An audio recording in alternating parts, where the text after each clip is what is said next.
Zen in the car, for the spiritually minded liberty activist on the go. Liketh, shareth, subscribeth.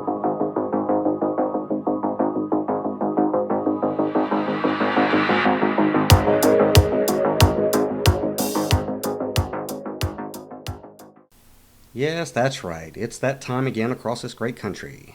Election time. And I think the best way to kind of get you caught up to speed as to how I partake in this great American tradition, I'll just share with you the magnificence of a post I put on the Karma Police files today, i.e. Der Fashionboken, regarding my experience and thoughts after leaving the polls. And it goes a little something like this. A guide to voting for people who don't vote good. I'm not confirming this to be my ballot because, in all honesty, it isn't. So I will keep the confidentiality of who cast this ballot between myself and the voices in my head. Nevertheless, I did cast my vote precisely the same because it is my duty to my Creator and my country to always vote my conscience. My conscience will not allow me to vote for the lesser of evils because that is just evil. My conscience will not allow me to vote based on party affiliation because there is no better indicator of ignorance and low brain function than voting with a team sports mentality due to lacking the critical and simple comprehension of the issues in the community I dwell amongst. My conscience will not allow me to vote based upon my personal pet issues because they are irrelevant when it comes to the concepts of personal liberty for all, as our Constitution is based upon the philosophy of protection and preservation of the individual. When I know a candidate, regardless of party affiliation, shares the principles of freedom and liberty and has demonstrated that, when possible, they have my vote. When offices on the ballot do not have that option, I always write in who I believe would best serve in that office.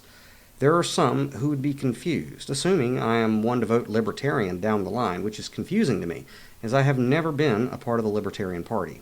And while I do believe the Libertarian Shane Hazel is best suited for the office of governor in the state of Georgia, he was the only Libertarian I cast my vote for. The reason being is that I have heard too many, quote, libertarians, end quote, in Georgia use the word regulate and cannabis in the same sentence as a part of their platform. A, quote, libertarian, end quote, that allows the words, quote, regulate, end quote, to roll off their tongue without irony or disdain should be ashamed of themselves and should be noted. Simply put, I vote my conscience and encourage all freedom-loving life forms to do the same. Because one thing's for sure, continuing to allow the pendulum to swing back and forth from the left to the right is the very reason we are living out George Orwell's worst nightmare right now. Of course, those of you who've been with me for a while know I like to travel a lot, and my home away from my home in Georgia is the great state of New Jersey, specifically the Middletown and Hightstown area. And in the past 48 hours before I went to go and vote in my state's elections, I caught wind of a statesman in New Jersey who is running for the office of mayor and had the honor and privilege of sitting down with him for a chat. And so I don't want to waste too much time because most of the reason why I'm excited about this mayoral candidate in Hightstown is in the interview. So let's go ahead and get to it. And people of Hightstown, let me tell you something. I understand that voting in the past few years has been a tedious task because it seems like government is not listening. But like down here in Georgia, where we recently had an opportunity to have our voices heard and put a servant in office who understands their role as mayor, now you have the opportunity to do the same in Hightstown. So give it a listen and then go cast your vote. You referenced that we're living in George Orwell's worst nightmare, and as I'm going around and talking to people, I reference Alexander Hamilton's worst nightmare because he was so against having two parties, and that's where we're at. That's why we are where we're at, because both parties are actively doing nothing. To know way to put it. Right.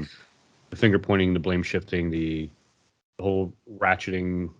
So one party's in power, another party comes in, they scale back some of the things that were done, and then the other party comes back in power and says, puts things a half a step back where they were. It's like, look, we fixed things, but if things are at 25% and they're ratcheted back to 10% and then they're put back to 15%, you're still missing that other 9%. And it's just gamesmanship. That's all it is. They have zero invested interest in doing the job that they're elected for, which is why I just can't join either party. Right. As with the insanity on both sides. The loudest voices on both parties are the extreme ends, but unfortunately, the extreme ends are the ones that are effectively being the voice for their parties. So they're guilty by association because not enough of the party is speaking up, going, "Yeah, that's not the right way. We should be doing this," and it just kind of emboldens the ignorance to perpetuate. And what's funny is a lot of my audience is obviously from the South, so it's like I feel like I'm doing a Union Confederate foreign exchange program sometimes. But there are several reasons why I'm interested in your campaign for mayor in Hightstown. One, I travel quite a bit, and one of which my second home has quickly become New Jersey. Okay. New Jersey is one of the most beautiful states that I have ever seen. And most of my friends are Yankees. You guys are some of the most loyal and dependable people. And I love it up there in New Jersey, specifically Hightstown. I've even considered actually relocating to Hightstown. Uh, but it's interesting because we've only briefly had a brief phone call yesterday and a few texts back and forth. And I'm really excited because you're the second mayoral candidate that I've had the opportunity to interview before becoming mayor. Uh, Hopefully. and, and it's like, well, what is my interest in it? And I'm a freedom liberty guy. My people, I don't have to expound upon that. But it was interesting because I sat in on your Zoom meeting or your meet and greet town hall meeting, with the people who are going to put you in office.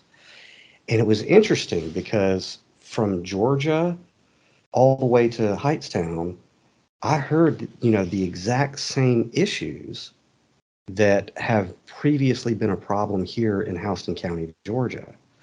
And to me, it's interesting that I can come from Georgia all the way up to New Jersey, and the same things are being echoed. So do you want to speak to that? And It,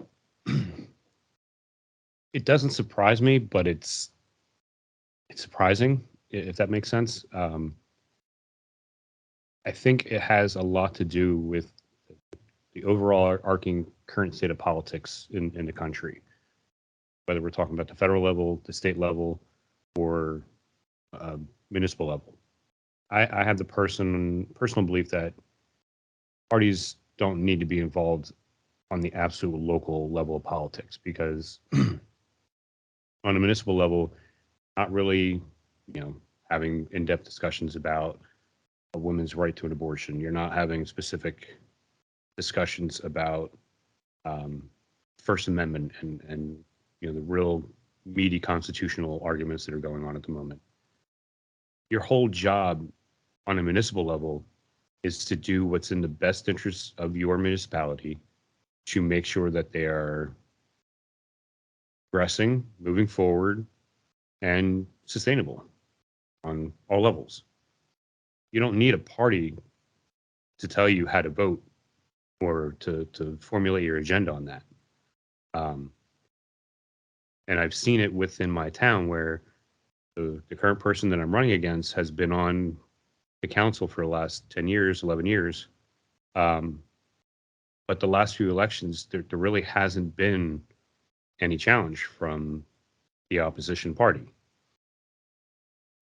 They've had one or two people run for 3 seats, but I think the last 2 elections, there was literally one person from the opposition party running for 3 seats.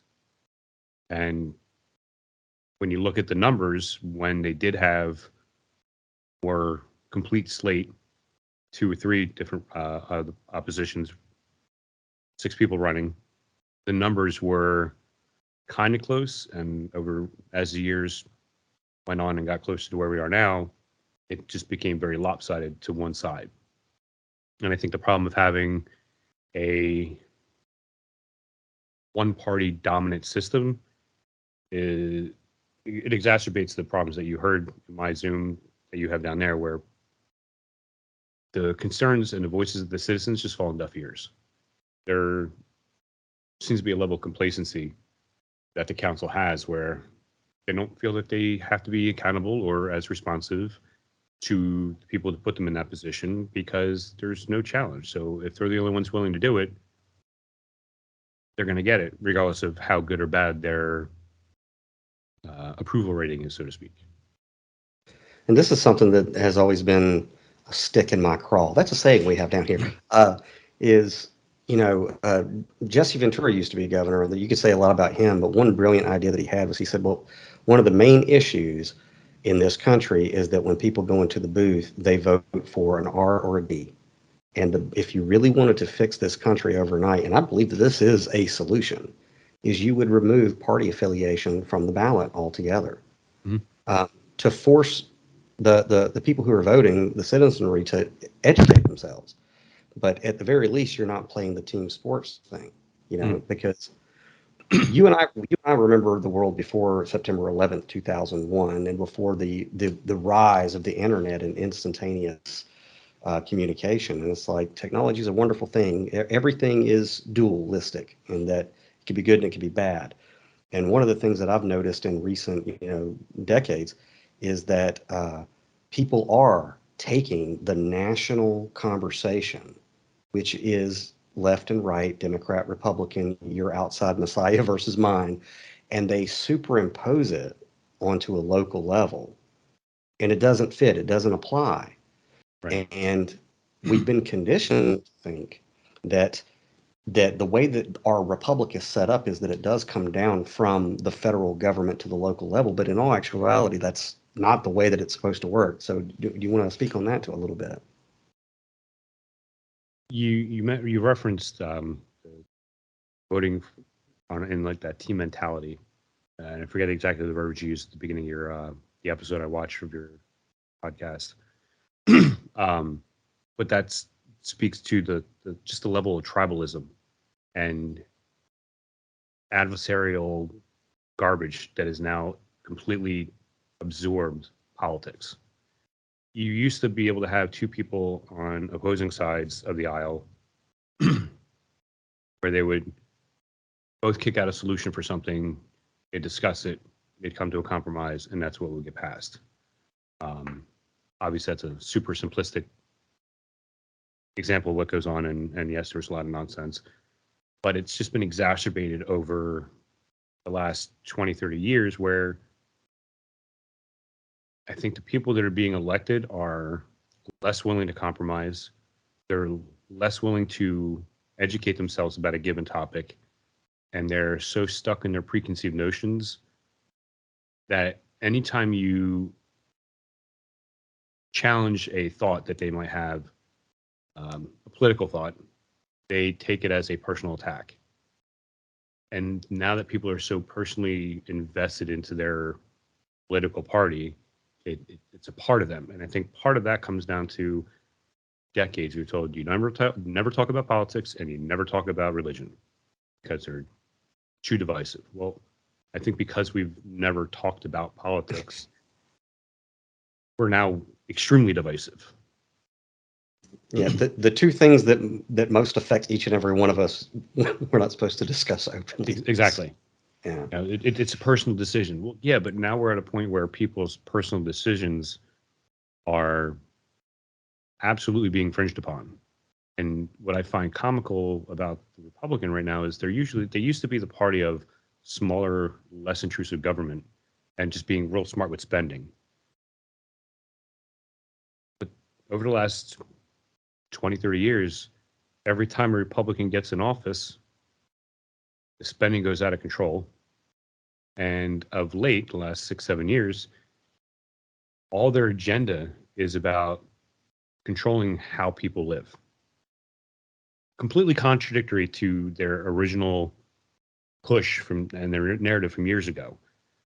My problem that I have with the left sometimes is I think there's the big push to go green, and I'm all for it. I absolutely believe we should be going to renewable resources and getting away from fossil fuels. But I understand that you have to have a long game for that, and you can't just say, all right, as of tomorrow, we're no more gas. That kind of seems to be the motive of some of the people that are on the far left. And I get it. We need to do some very meaningful moves to start fixing our environment.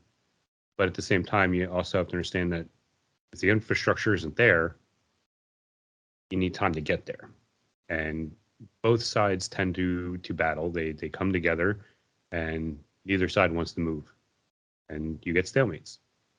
You need people that are willing to have a conversation, willing to investigate different ideas.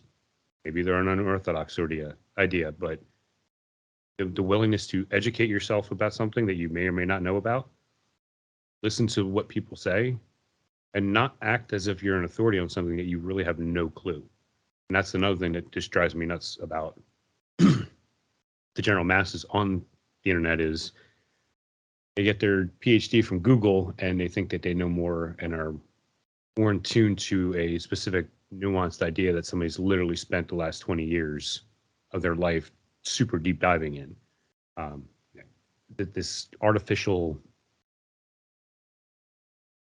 intelligence, and not in the way that it's usually referred to, but this artificial inflated intelligence that people get because they're able to get all the information, do your own research. Well, if your research is biased and it's not from a peer-reviewed place, how good is that research? Yeah, and I know exactly what you mean because especially, down here in the South in the Bible Belt with Roe v. Wade, and I don't want to discuss one way or the other, but it's interesting. It doesn't matter if it's Roe v. Wade or whatever issue it is. It's almost like I can tell the future, especially with Generation Z, is I can drink my coffee in the morning and check my news feed. And then typically I'll go out into my community and strike up conversations about these issues. And everything that I saw on my news feed in short memes about the issue is what is regurgitated back to me. And it is passed off as intelligence and full comprehension. And I'm like, I saw that on my Facebook feed, or my TikTok feed. You know what I mean? But in the current generation, and we did mention George Orwell because Michael, there's two books that gave me legitimate nightmares after reading them. One was Bram Stoker's Dracula because that is legitimately a creepy book. You know what I mean? And the other was literally George Orwell's 1984. When I read that, it was for the first time I actually sat and read it of my own will was about 2010. And I would wake up in the middle of the night because it was, I know he wrote that in 1948. And I'm watching it. And I would wake up in the middle of the night saying over and over again, if there's any hope, it's in the proles. If there's any hope, it's Winston's thoughts. And, we see it happening. Like we see groupthink and thought policing and, East Asia and Eurasia. And we've always been at war and the shifting of facts and history. And, we say it tongue in cheek as philosophers, but it is legitimately a danger, legitimately a danger. I think when you have somebody, I have this belief, and I've been told that it's kind of like a flawed thought, but I have a personal belief that if you're in a position of authority, that people listen to the word say has a significant amount of weight, that you kind of have a responsibility to be truthful. And you can still push your agenda, but you need to be speaking truthfully because take advantage of that and you manipulate the facts, you get what happened on January 6th. You had somebody that was driving a narrative that has been completely obliterated in every aspect of the legal court and then some, and he still continues to drive that narrative, knowing that it's wrong, knowing that it's false, strictly to gaslight. The other problem I have is you have people, and we're at the good and bad of social media and internet. I don't know if some people today are trolls for their enjoyment because they love stoking the fire and getting the reaction, or if they're just finding the joy in the gaslighting. Because there's so much nonsense that it's just out there that's purveyed as fact. There are objective facts, there are subjective facts. But when you're pushing something with so much force and it has so much gravity behind it that you're literally altering the belief structure of a significant portion of the population, that's bad. And it's funny you bring up gaslighting because last night I was thinking about doing this interview with you and a lot of activism that's going on here. And so my mind was constantly churning. And I was like, okay, one of the reasons that I want to talk to this guy and he appeals to me is because he sees through the left right issue. And of course, it's on my mind. Is I was like, wait a minute, the Republicans and the Democrats. It is a narcissistic relationship with the country Hmm. that the District of Columbia is having with all of us. It really, really is. And I find it as above, so below, and all of that. But it's like there's also another resurgence of narcissism and narcissistic abuse happening. And it's like, people, you guys have to connect that this is a collective thing that we're experiencing on all levels, being gaslit and future faking. Tell me that Republicans and Democrats don't future fake, or any incumbents don't future fake. the the fact that you have one side that, for right or wrong, good or bad, they're at least bringing solutions to the table, and the other side is just sitting there going, everything's bad, the world is falling, the sky is falling, everything's bad, it's blame them, it's their fault, everything's bad, but not a single solution is being put out by them. You really only have one side. The bigger problem that I have, and I really wonder how many people actually realize this, but the Republican Party and the Democratic Party are private organizations. They're not governmental entities, which means we have two private organizations that have absolute control over the government. And I don't think that was ever intended by our founding fathers. And this is why, when I first entered political activism back in '08 and did that whole thing, and I quickly realized after all of that, I was like, if it's going to be effectual, any type of activism, it must be done on a local level. It must be done on a local level. So I'll pay attention to national politics, just to kind of know what's going on. But at the end of the day, it's your local level. And to kind of let you in on a little bit more, and I think I've sent you a few links about our current mayor. So this is what I know, and now I'm speaking to the people of Heightstown, uh, is that we were, for the past, well, as long as I have been here in this town, we've had the same issues that, again, like I said, that I've heard on your Zoom meeting earlier.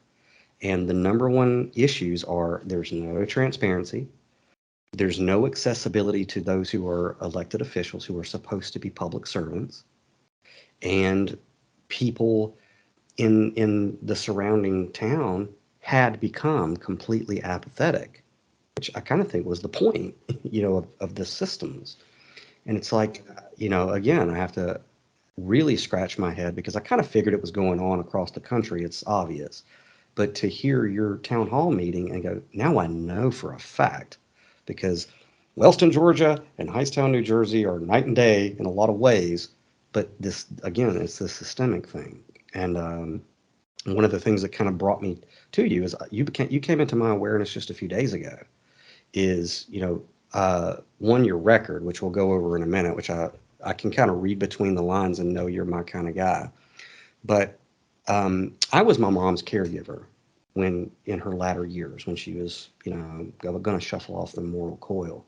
And as it was explained to me as her power of attorney and her caregiver, which I took very serious, is my role is to be her ears, her eyes, her hands, her feet, and when feasible, her mouth, to completely be in servitude to this person. And it was a personal experience for me to understand the responsibility of that when it comes to someone that I truly cared about and loved. And I go, this is really the position that any elected official should come into it with. Right. So I'm going to go over what you have on your website with your record, but speak to that for a minute about what. Clearly, I already know the answer. You don't believe that it's about getting in power. It's Right. about becoming a servant. So, It, that's one of the overarching problems I have with politicians, and I hate people call me a politician. I'm not a politician. I'm more of the statesman mentality. I don't necessarily care about the election. I care about being able to do the job.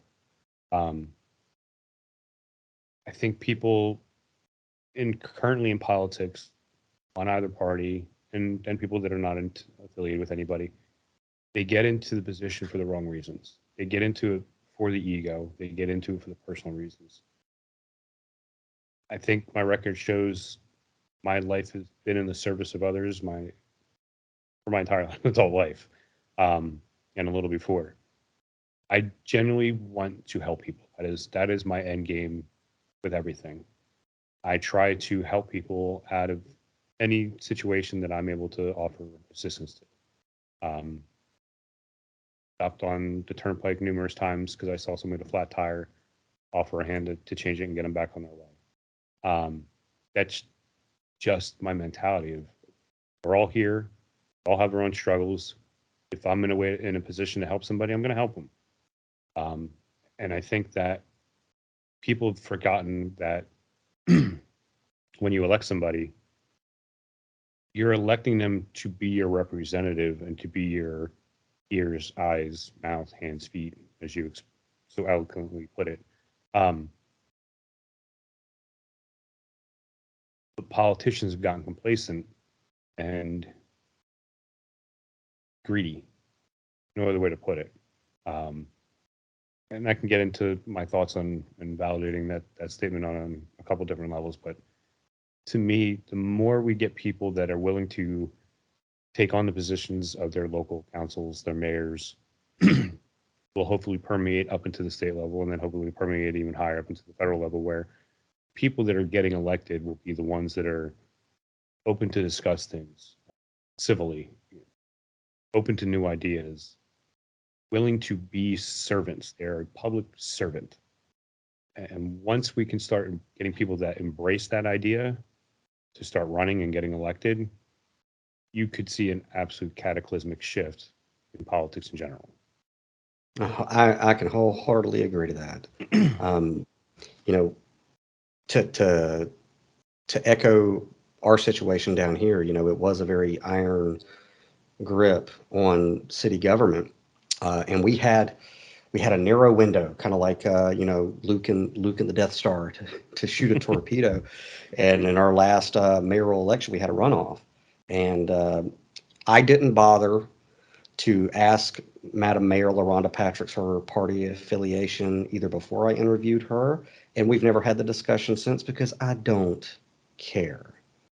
I got in a room with her and got to know her as a person and her background and what she came through, which isn't exactly like yours, but it's been a career of understanding what the prison industrial complex is really like and having to defend flesh and blood human beings from it. Because down here, I know it's bad everywhere, but down here it's bad. And she ran on almost the same platform as you, which is transparency, access, and basically the protection of individual rights over party, that it didn't matter. And to this day, I can't confirm or deny what party she actually ran on. I really can't. I don't care.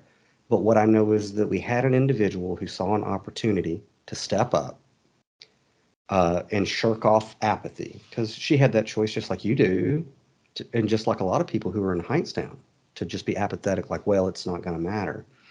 But she was able to generate in that small window enough people to get to the polls during that runoff to truly make a difference, and proved to our community that it you do get the government you deserve, and if you don't do anything about it, it's a mirror to you. Yeah. However, when you do engage, what I can attest to, and I hope the people of Hightstown are listening because we're going to try to get this out to them as soon as possible, everybody in the New Jersey area, is what we have seen, and I believe that we're just a little ahead of the curve from you guys, is that in the short time she has been mayor, she truly has kept her promises, and we know why there was no transparency prior. And like in your Zoom meeting, there were several beautiful people who were talking about, well, we want to know about this, or this, and none of you citizens have the access to that information because there is no transparency. Only the way that you're going to get it is to get into office.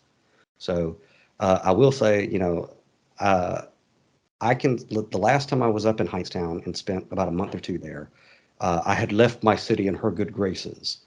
And it's interesting because as I travel and then come back to the community, I have that gap to see what that the people's mayor is doing. And I can see phenomenal changes in the right directions Mm. because of having a mayor such as yourself put into office. So that's kind of my encouragement to everybody in Hightstown to get out there and do that, because when you do it, your community will, you know, it'll grow, believe me. But I want to go through a few of the things on your background on your website. Another reason I know I like you is because you have the word polymath in your website. It's like this dude, he likes words. I like Uh, words. Words are good. So you always wanted to be a police officer. So I'm going to ask you this question.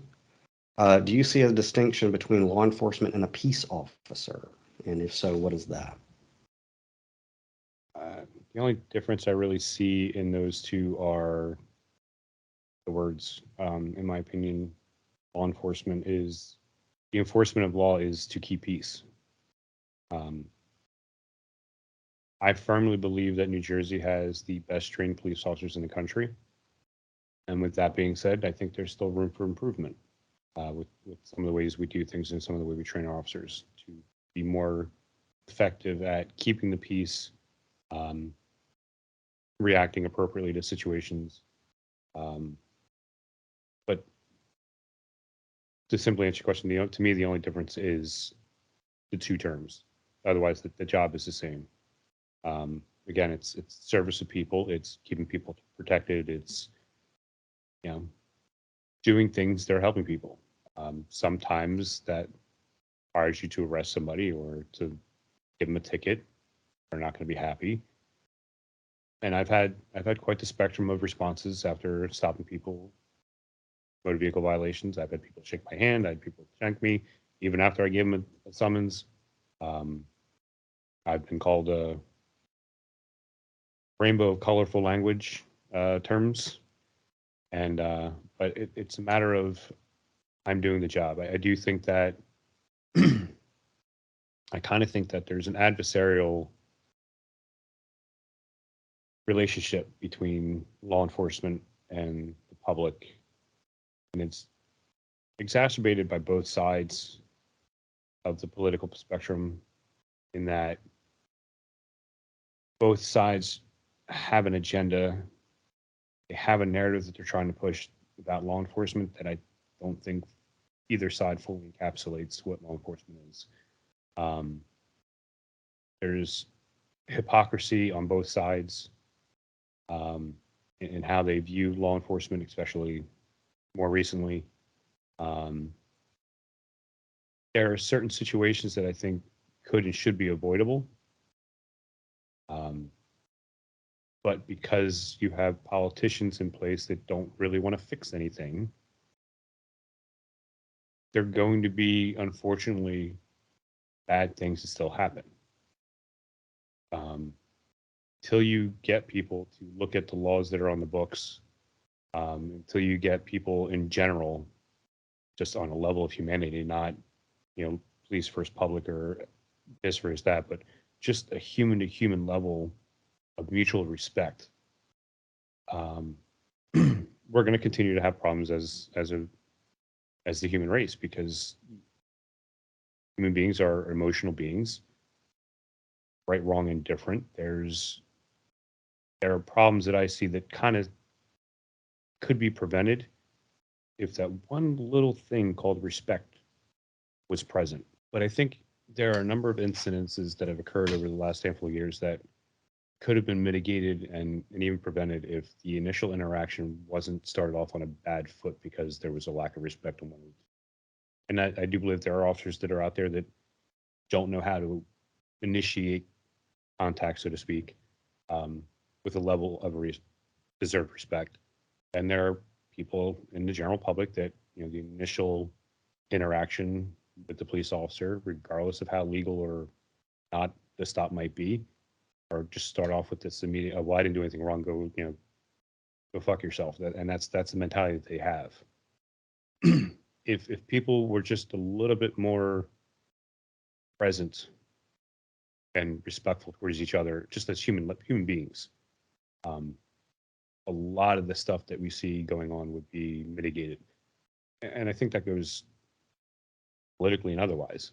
I think right now have a significant chunk of the population who views their political opposition as inhuman or subhuman. And you can't have that and expect to be treated with any sense of civility. I think now when I was a younger activist, filled with piss and vinegar, and I was just coming into my own knowledge of the Bill of Rights and its supremacy, I had the wrong attitude with a lot of peace officers, a lot of people behind the badge, because when you realize there's a story in the Old Testament about the people of Israel. They thought that they were on point with the law for so long, and then you know one of the prophets found the copy of the exact scroll, and he dusts it off, and then they repented and wept because they didn't realize how far away from the law they had really drifted. And when I came into that awareness regarding the Bill of Rights and how it was being violated on a local level, I was that way towards police officers to a degree. Uh, it someday it made for interesting stories, to say the least. Uh, but as you get older, you get wiser, and you have to. I have the philosophy of Hannibal Lecter: grotesquerie is always found in the face of a crowd, right? And so I always do the individual.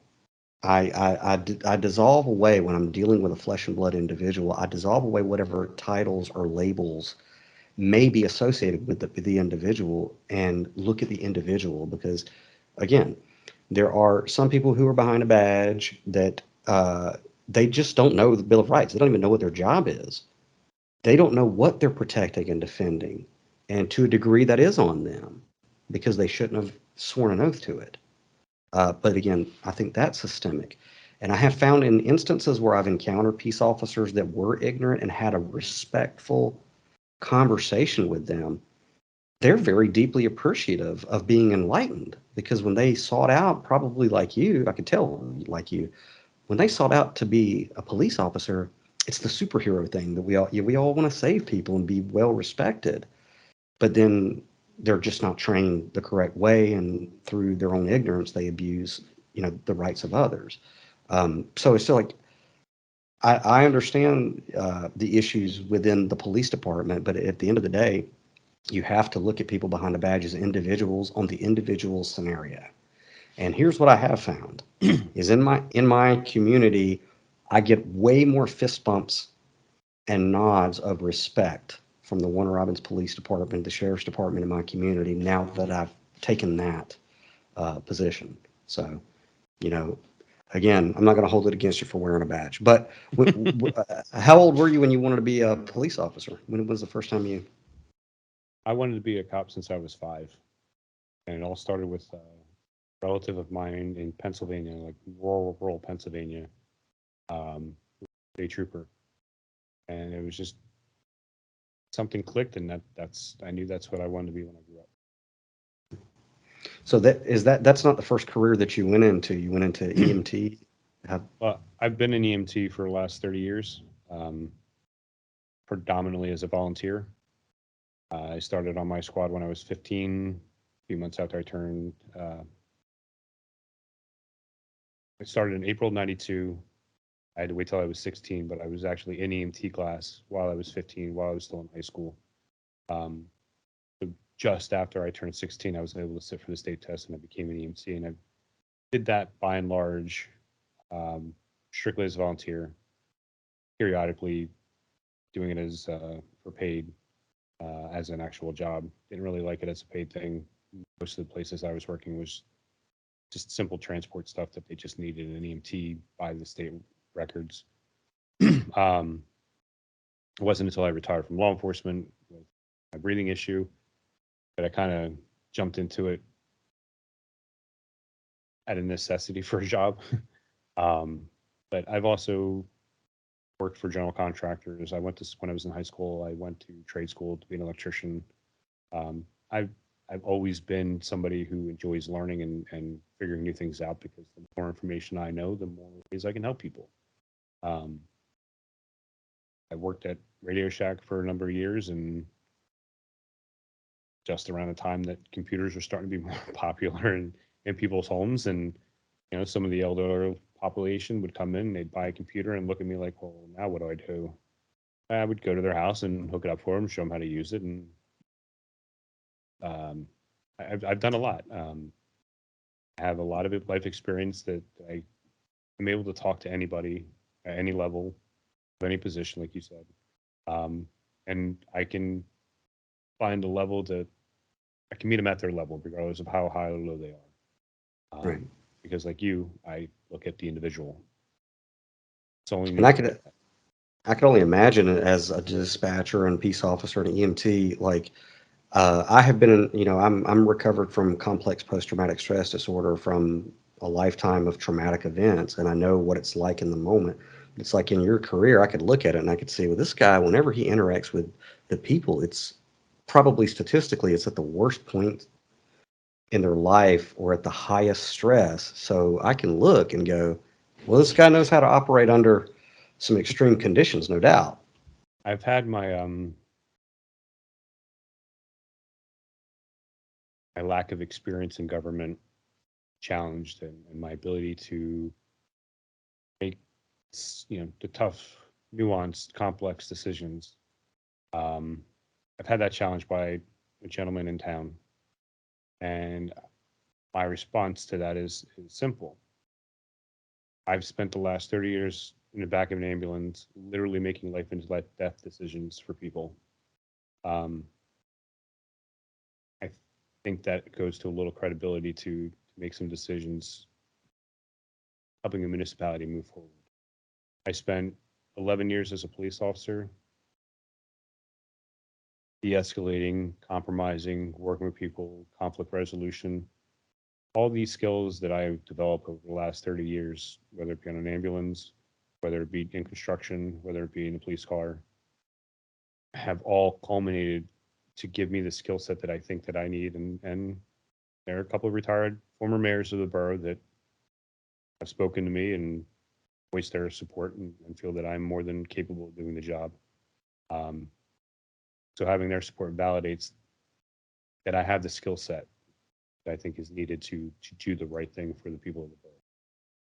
And And you, I've had some pretty nasty experiences, and I'm sure if I sat down with a therapist, they would probably say I have PTSD for some of the stuff. But I developed my own mechanisms for things over the years, and I have had therapy for things, and I'm in a much better place than I was. well, you used my magic word, which is de-escalation. De-escalation, which is a word I stress specifically now more than ever, people in government.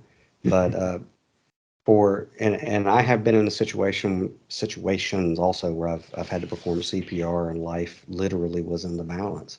And I know that when you are in those moments, for people who have shared trauma, we understand that in those moments, it's almost like time stops and everything becomes like a Blu-ray. You would think that you just go out of control, but for me, probably for you too, in that moment, your heart rate goes to 80 and you just act. And Right. you act, it's almost like you're watching outside of yourself do it. And then later you deal with it. You deal with it after everything's over and done with it Right. to kind of bring that down. But de-escalation for sure, going into the mayor's office. Now, uh, before I go any further, I do because me and some of my Yankee friends last night, I was like, let me make sure I understand this straight. Down here we have towns, cities, and counties. Okay, so to translate that to Southern, what is the difference between a town, a township, a borough, and a city? Because my Yankee friend that I asked last night, I said, well, you live in the township of Middletown. He goes, yeah, but there are 10 towns in the township. And I go, okay, so a township is like a county? He goes, no, we have counties too. So what's the difference there? Just out of curiosity. So the actual breakdown hierarchy in New Jersey is 21 counties and 564 municipalities. So a town, a township, a city, borough, they're all municipalities. The only thing that really changes those realistically is population. Most cities are your urban areas. Towns, townships are populations a little bigger than the boroughs and the villages because they do have some villages. um, but it's really just a matter of name and nuance. But it all boils down to a municipal level, which is boroughs, the towns, cities, and all that. The county level, and then the state level. Then of course the Okay. federal level. I love the different languages when I go up north and get to share different turns of phrases. It's always fun. Uh, so obviously we're going to have to talk about we're not it's not going to be long because well, your opponent really, like, I looked for access and I looked for a platform. So what I found and what I also heard echoed in your Zoom meeting is that she's simply inaccessible, period, and has been inaccessible as far as she's been serving on city council. Um, so, you know, to me, I would go through her platform, but I did compare your platform, which are local issues, which will change. I mean, that'll change. It's what you're going to get in there and clean up. I But understand that. then, Sorry to interrupt. I understand that no, the issues that I see are important aren't necessarily what everybody in the borough thinks, but these are issues that I've heard echo, and those are things that I want to at least know people they're on my radar and I want to address them. But I also know that there's other things too.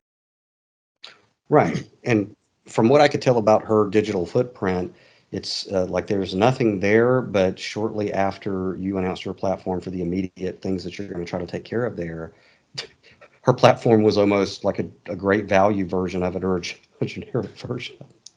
So, Um, yeah, my website went live September 22nd, I think, and outside of just adding the Q&A aspects and changing little things here and there, the gist of what my platform has been, bio of me, that hasn't changed since I went live.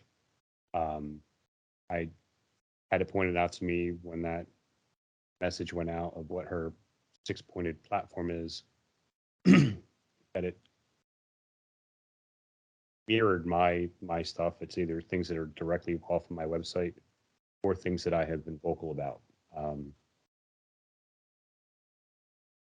I almost feel like I'm running against the Phantom because I haven't seen or heard her anywhere. I tried reaching out to her beginning of September. I sent her a certified letter saying, "Hey, we should get together with a forum with the League of Women's Voters, so you can speak your side, I can speak my side. We can share our visions and answer questions."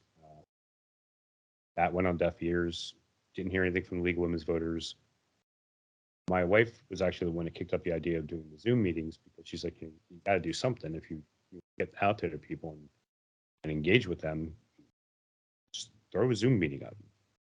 So I started doing that, and at the very first one, I sent her a link, an invitation to her council email, responded to, and I've had a Zoom meeting every week. So tonight it was my last one, and she has not responded or taken part to any of them. And the League of Women's Voters finally got in touch with me about 2 weeks or so ago, and they said that apparently my email got lost in the shuffle and whatever, but they would try and reach out to her and see if they could get something planned. And her response to them was she was too busy. Um, People have reiterated the thought that I have that that's just kind of disrespectful. mhm. At very least, it's a It disrespectful sounds like perspective. hubris to me. um, I like I said, I haven't heard anything come out of her specifically. I think that somebody who's running for the office of mayor would be a little more present. I do see, door hangers when I go knocking door to door. I see her little doorknob hangers with her name and the two guys that she's running with for council. But somebody actually pointed out that it's kind of quick and easy to run down a street and throw door hangers on, but it takes a little more effort to knock on the door, wait for a response, and try to engage with people, which is what I've been doing, what I'm going to do for the rest of this weekend. I'm not doing that just to get in office. I'm doing that to show people that that's my belief of how interaction should be. We should have the face to face. You should know who you're voting for. She pointed out earlier, people need to start taking putting a little more concerted effort into educating themselves about who they're voting for, and not just voting for somebody because it's in their column. I don't know how your ballot is set up down there, but up here it's set up by party. So column A is all Democrats, column B is all Republican, column C is all the Green Party, column D is all the Libertarians, and as you go down. So it's set up pretty biased and slanted to have one party win over the other. And then on top of that, because the way it's set up, anybody who's not in one of those two parties gets pushed further to the back. When I ran a few years ago for Congress, I was in the fifth column. So there was Republican, Democrat, two other people, and then me, because I was in column E by myself. The rest of the slate, which was pretty significant number of offices that we were running for, but I ran for Congress because I kind of saw where things were going, and I guess I just had a feeling of how bad it was going to get. So I figured, well, let me try. It was just after I was forced to retire, so I was trying to figure out what I wanted to do, and I'm like, well, let me join Congress, try and get into Congress because I can make a really big impact to a lot of people that way. I tried that twice. It didn't go well. I decided to scale it down because there were things on the state level that I wanted to address. In law enforcement, I have ideas that I think would improve our already great, well-trained officers. I have big issues with healthcare based off of my mother's experiences of being in the hospital for a week or two and then literally being told, well, the insurance company called and as of tomorrow, they're not paying, so you're going home today. We don't care if you're fully healed and well enough to go home, but you're not going to pay, so we're not going to get any money, so we're just kicking you out. And that to me infuriated me because that happened to her a couple times. One of the other peeve things that I have is in New Jersey, a municipality is only responsible for providing law enforcement, fire protection. Anytime you get a fire truck, you get an ambulance. And EMS has always been the redheaded stepchild. We are used, underappreciated, and the EMS system in the state on a number of levels is just horrific. They keep on playing with our training, our training fund. We used to have a training fund years ago, specifically for volunteers where we can get our training for free. The state would basically cover all of it, and that went away. And I understand that there's budgetary issues and things like that, but until it also causes problems on a level where you have paid services that effectively function and should be treated the same as fire departments, but because they're not a fire department, it becomes harder to fill up schedules and working hours because they don't get some of the exemptions to the time frames. For example, firefighters usually work 24 on, 72 off. So it doesn't matter how many hours in a week that they're working. They go over 40, then they go over 40. I think it's usually a 2-week period. So anything over 80 hours, as long as they work 80 hours in that 2 week, that they're fine. They could be out. But on an EMS level, you need to have 24-hour coverage. But it's hard to do that in an effective manner these days while maintaining a strict 80-hour work week.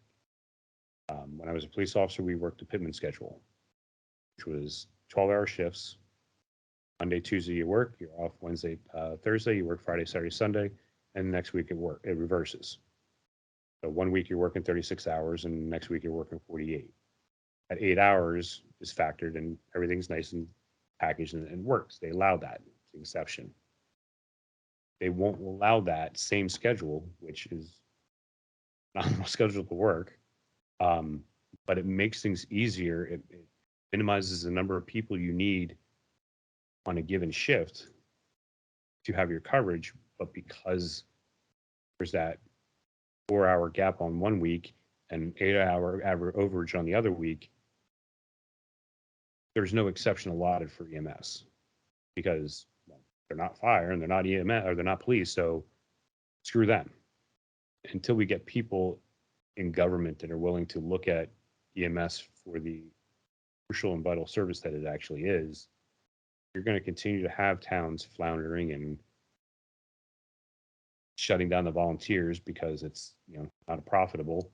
And then you have the hospitals come in up here, and they're the ones that effectively go into these incredible bidding wars and spread themselves out super thin because they're trying to eat up all the contracts to get as much coverage, and then they pay their EMTs dirt. And they wonder why they can't get shifts filled. It's just it's a really nasty behind the scenes environment that I don't think people understand, and that if it was a required service, it might improve things. I actually had somebody get in my ambulance, child of a patient we were transporting, and he had this petrified look on his face when he was staring at me. I caught him at the corner of my eye, and I kind of saw him like, you good? Like, it's not going to cost extra that I'm sitting here, is it? And I kind of just dropped my head and shook him like, we don't charge. It's not going to cost extra for anything that we do because we don't charge. And the fact that there are towns that charge for an ambulance anywhere in this country, to me, is just sickening and absurd. And there are these misconceptions because not every place is like that. Because it happens enough, there's the automatic assumption that it happens everywhere. Right. Yeah, and I could speak to that. There was one time where I desperately needed stitches, and when I was in the throes of poverty, and literally had to tie myself with a belt and hold my arm up and drive myself to the OR to get stitches because it simply was not in my budget. But getting back to the incumbent hubris, specifically in Hightstown, and I don't think you have an opponent at all, Michael. I really don't. But it is incumbent hubris there. And one of the other, of course, the major issue, I'm a huge cannabis activist, so I pay attention to that issue. I believe down here in Georgia, I'm on the front lines of cannabis reform. Up there, you guys have come more to your senses, but there are still some issues.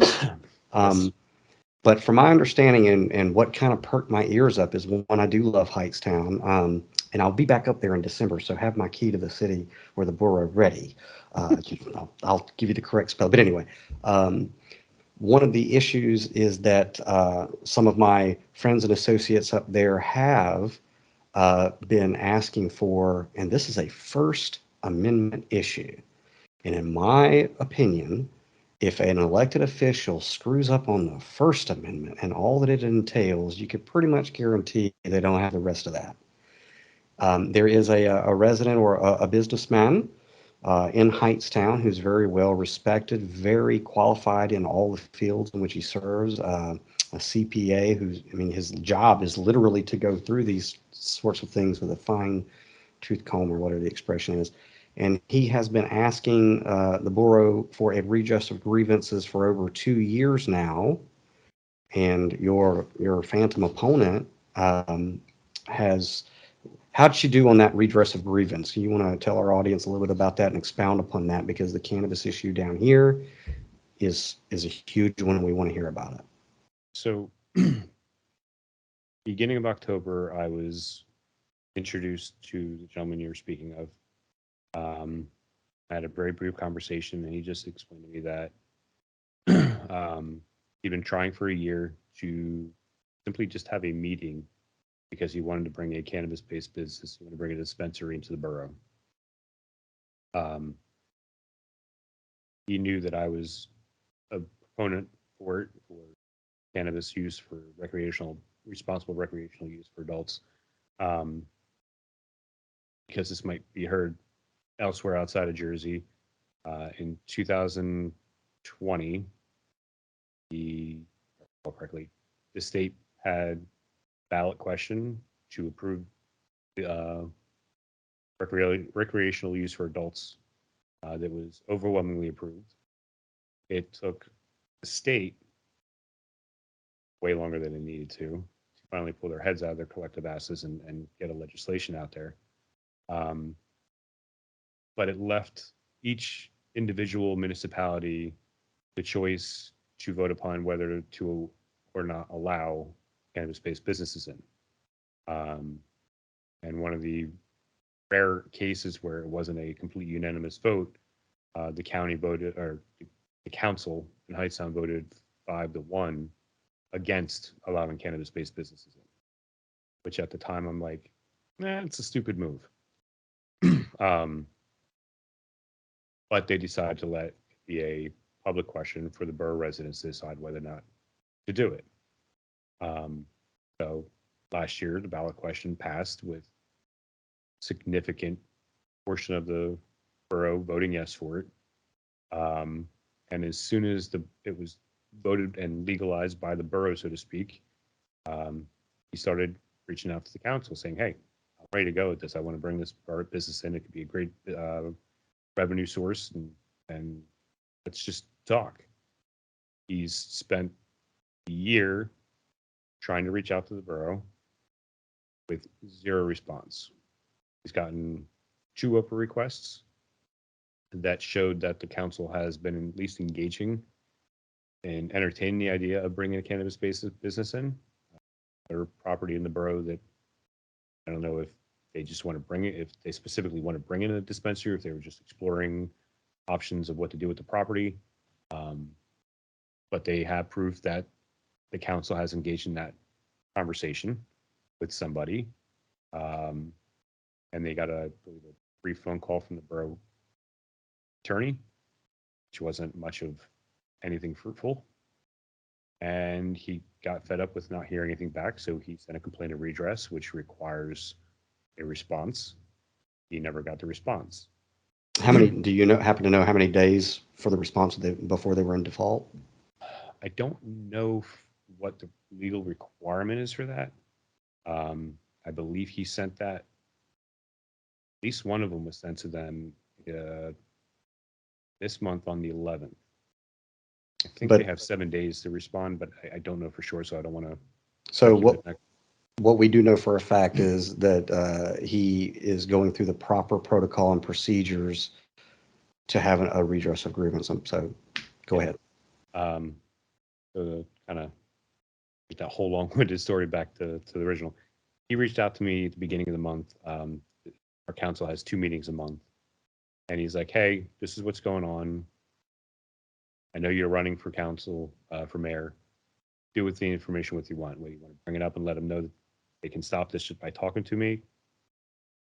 That's all I'm looking for. So I chimed in at the first council meeting, said, this is brought to my attention. I understand it's hearsay at the moment, but you might want to pay attention. It's a $42 million lawsuit that just talk to the guy. Michael, let me correct you real quick. It's 42.0 million because that matters. Anyway, go ahead. $42.0 million. 2 weeks went by. The second meeting was about to happen for the month, and I had received a copy of the draft of the complaint. I read through it. Hard to deny that he's got not just a leg to stand on, but he's got a couple legs to stand on. So I chimed into the meeting that night and I said, so we're past the hearsay point because I have the draft. And by the way, it names the borough council as a government entity. It names each individual council member, and it names a couple of members, a couple people that are employed by the borough. All you guys got to do is make a motion to adjust the agenda and discuss this and talk to him, and it stays a draft. And they heard it, and the following week he said, "Just so you know, it's filed. But, you do what you got to do. If it goes through, it goes through, and it is what it is. There's nothing I can do. I've already done my part, but just trying to say, hey, talk to him." So yeah, that's where we're at. It's something that could have been easily mitigated by just simply having a conversation with somebody, and they failed to do so. To me, failing to explore every viable option to bring in revenue into the borough, dereliction of their duty, in my opinion. We are a barely 1.5 mile square town, population of about 5,600 people. We have a large private school in our property, in our jurisdiction. We have 2 elementary schools. We have the high school. We have a pretty sizable cemetery. And I think somewhere between 8 and 10 churches, all within our 1.5 square miles. So we don't have a lot of space for generating revenue. So you have to maximize what we do have, which is just our downtown, pretty much our main drag. And when you have somebody that's willing to bring in a business that has astronomical potential for revenue, just look at California, Colorado, Washington, Massachusetts, and a handful of the other states that have legalized it, and the incredible amount of revenue that they're bringing in. I truly believe, no economist, I have nothing to back this up, but I truly believe that that's the kind of revenue that could ease tax burden of the residents of my borough. And the fact that they are now potentially putting a $42 million ticket over our head is just absurd. That's that incumbent hubris. Well, I think Bluth's. But she's not an incumbent, which is funny because the day after the primary, there was a news article ran that basically said she was going to be running unopposed in the general election. And I reached out to the writer of that and said, this isn't correct. You're handing her the mayorship, and hi, I'm here, I'm on the ballot. It would have taken a simple phone call for her to call the election office and say, hey, is there anybody else that's running that independent? But stuck in the 2-party system mentality, I guess she just saw that there was no Republican. She's going to get it. After I confirmed and had to prove to her that I was still actually on the ballot, she wrote a second article referring to Susan as the incumbent and me as the newcomer. Okay. Fine, call me a newcomer, but she's not the mayor. She's not the incumbent. She's an incumbent council person. Right. But she's not the incumbent mayor. And I gotcha. was going to reach out and say, hey, that's not exactly correct again. Kind of slanting a bias. And that's true, because when I first spoke to you briefly yesterday, based off of reading that, I was like, wait a minute. And you had to correct me. So, right. But it's interesting. I think her slogan is what? Experience matters. Yeah, it's going to matter to the people of Hightstown, $42.0 million, which, there's experience for you. I'm a believer. I believe that statement's true. There is a way that statement, that experience does matter, but experience only matters when it's employed the right way. Correct. And I don't think that her experience of being on there is being evident in anything that's being done. Warming a city council seat isn't. It's, I always tell people when I hear the quote, knowledge is power, and I'm like, well, it's potential power. Experience is potential. Yeah. Well, they say practice makes perfect, but that's not exactly true, because if your practice isn't good practice, you're only perfecting the bad habits. Right. Well, we've been going into this for 1 hour and 6 minutes. I will tell people, because this is going to go out to syndication through Spotify, Stitcher, SoundCloud, YouTube, and all that. Even though there will be links to get a hold of you and your website, your Facebook page, and all that, in all of the description, or we call them Christ boxes. It's an inside joke. All those links will be in the Christ boxes below. But go ahead and tell people where they can find you on the internets and how they can help you in the last few days. It's easy. My website is just michaelbollentin.com. That's ICHAELLENTIN.com. Not much I can do with donations at this point, so it's really just getting my name and my website and into the ears of people and their eyes on there to see what I'm about, and hopefully there's enough there to swing Tuesday. All right, Mr. Mayor, it's been a pleasure speaking to you. And Count my eggs before they're hatched. my mom used to say, "Don't catch your," what did she say? "Don't catch your biddies before they're hatched," right? But I'm pretty sure you got it. But other than that, man, it was a pleasure, and I'll be up in your neck of the woods around December the 19th. So I'd love to buy you a cup of coffee. I'm a recovered substance abuse abuser, so I'm not going to do anything. We got a nice little coffee shop in Hightstown. And you have a semicolon, correct? I do. As a author, I want to thank you very much for continuing your story. Thank you. I appreciate it.